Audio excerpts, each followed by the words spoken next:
কালো জিরে আর চা পাতা গরম করছি জলে।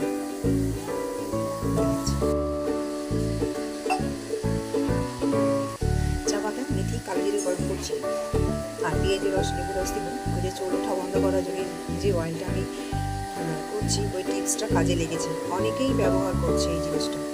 চুল ওঠা বন্ধও হচ্ছে, চুল ঘন হচ্ছে, কালো হচ্ছে। আমি তো আমার তৈরি করা অয়েলটা আশেপাশে সবাই ব্যবহার করছে। আর এই যে চা চা হয়ে গেছে, চা খাচ্ছি আমি।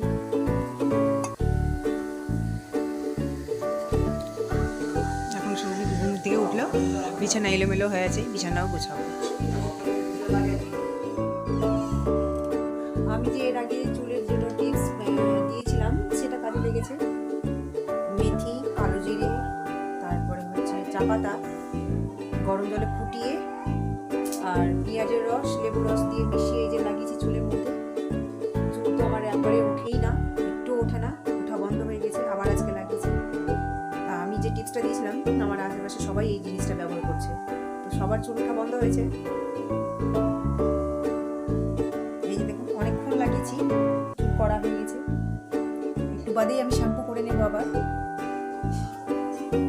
চুল একবারেই উঠে না। আমার কত কত কত চুল উঠছিল আপনাদের দেখিয়েছিলাম, এখন চুল আমার একবারেই উঠে না, চুল উঠেই না বলতে গেলে। এই যে আমি লাগিয়েছি, একটু বাদে শ্যাম্পু করবো। এখন আরও একটু কিছুক্ষণ রাখবো, যত রাখবো তত জিনিসটা ভেতরে ঢুকবে, চুলের গোড়ায় ঢুকবে আর চুলটাও একটু মজবুত হবে। আমার এই টিপসটা কাজে লেগেছে। পাশে দেখুন আবার আসছি পরে শ্যাম্পু করার পরে। চুলে শ্যাম্পু করে চলে এসেছি। এই যে চুল একটাও উঠে না, চুল থেকে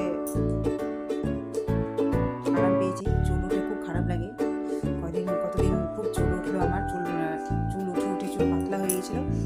তারপরে যে এই টিপসটা আমি কাজে লাগিয়েছি, মেথি, কালো জিরে আর চা পাতা গরম করে তাতে একটু লেবু রস আর পেঁয়াজের রস মিশিয়ে এই চুলে লাগিয়েছিলাম। এখন চুল একটাও উঠে না, এখন ভীষণ আনন্দে আছি। কেউ চায় না যে চুল উঠুক। তো শ্যাম্পু করে এসে বেশ ঠান্ডা লাগছে। কিছুক্ষণ ছাদে ছিলাম আর জামা কাপড়গুলো যেগুলো মেরেছিলাম সেগুলো তুলে নিয়ে এসেছিলাম, ভাজা করে রেখে দিয়েছি। এখন আবার ঠান্ডা লাগছে ঘরের মধ্যে। কিছু করার নেই, কারণ এখন বাজে 1:40 বাজে, তখন সবাই খাবো, ওই জন্য ঠান্ডা লাগলো। কিছু করার নেই, খেয়ে দিয়ে আবার জল টল ভরে হয়তো একটু ছাদে যেতে পারি। আর একটা জিনিস এনেছি আমি আজকে, দেখাচ্ছি। এই যে ইষ্টবিতে টাকা দিতে গিয়ে এই গাছগুলো চোখে পড়লো, তাই নিয়ে আসলাম আমি, লাগাবো টবের মধ্যে। দেখতে ভালো লাগে গাছগুলো, ফ্রিজের উপরে রাখবো, দেখতে ভালো লাগবে। আর আজকে রান্না করেছি হচ্ছে, দেখুন আজকে রান্না করেছি এই যে আলু ফুলকপির তরকারি, মাংস, এইটুকুই করেছি। এটা মিঠি ফুলকপি তরকারি আর মাংস, এটা আমার, আর এটা সৌমিকে দিয়েছি।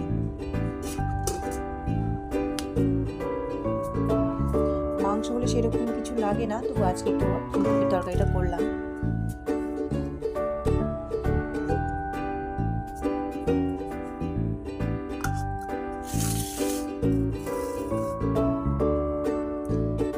মিঠিকে দেবো, তোদেরকে দিয়ে দিলাম, ওরা এখন খেয়ে নেবে। দিয়ে খেতে খেতে একটু জল চলে আসবে, তারপর জল ভরবো, তারপর বিকেলবেলা একটু ছাদে গিয়ে বসবো, খাওয়া দাওয়া করে বাসন, তারপরে জল ভরবো, তারপর ছাদে গিয়ে বসবো। এইদিকে আমি ট্যাঙ্কি জল ভরে গিয়েছিল, সেই জলগুলো নিয়ে আমি টবের মধ্যে দিচ্ছি।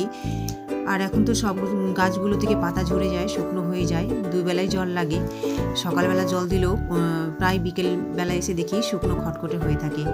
তো 2 বেলা জল দিলেও জল থাকে না, জল টেনে নেই, সূর্যের তাপ খুব।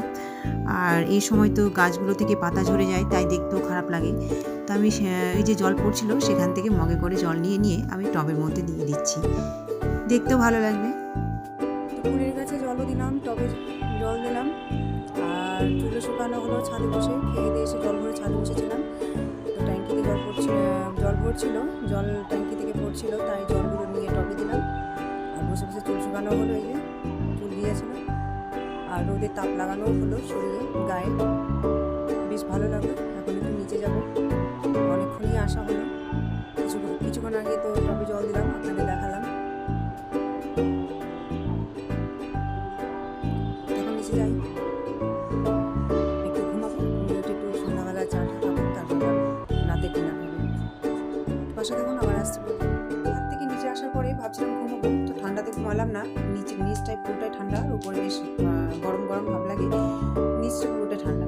তো নিচে এসে যে স্টোভে টাকা দিতে গিয়ে যে গ্লাসটা এনেছিলাম, সেটা এই কাপটার মধ্যে লাগালাম, আর সঙ্গে বেশ কয়েকটা কালারিং পাথর দিয়েছি। কেমন হয়েছে বলুন তো, একটু কমেন্ট করে বলবেন। আর এইটা ফ্রিজে রাখবো না টিভির উপরে রাখবো, সেটাও একটু কমেন্ট করে বলে দেবেন।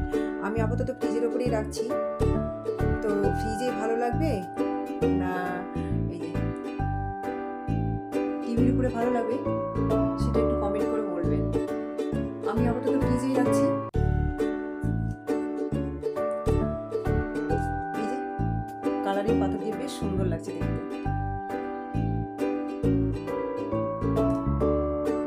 এই যে রাখলাম,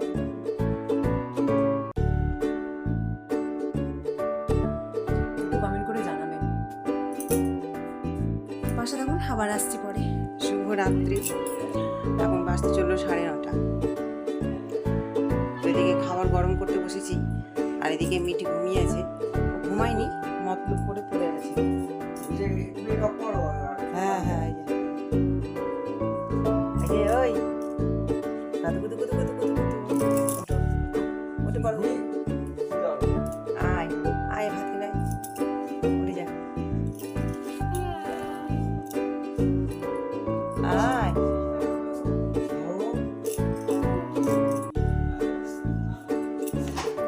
এদিকে